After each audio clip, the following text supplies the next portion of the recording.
Hi again, I'm Carson from Guys with Games, and today's game is called Stickyball Crossfire. I use it for younger students when they have very limited vocabulary or any sense of grammar. It's just to get them practicing some form of either sentence making or asking and answering questions.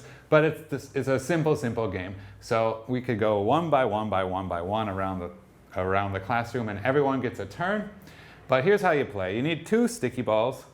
And I'll have, let's say William is first. Okay, William, stand up. How do you spell shoes? And he tries his best. If he's wrong, I correct him. But either way, he stands behind an indicated line.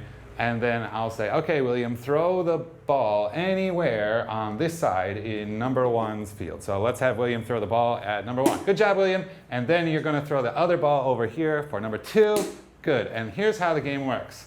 I connect a line like this between the sticky balls, and it erases these guys. It doesn't mean they can't play, it just means they're out of the game. If the second ball is here, then you get significantly more carnage here, and you're getting to kill lots of guys. Now, in my opinion, Susan is still in the game, so it would come down to which team had someone left in the end. So Teresa's still in the game.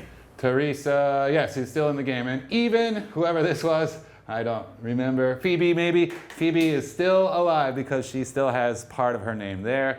The kids will argue like, oh, I still have this, but that's just, this also, it had been deleted. You can tell by the grid being erased where the shots were fired, okay?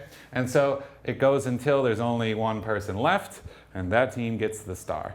But it's just simple practice and quick 1, 2, there you go. Again, I would recommend this for younger kids.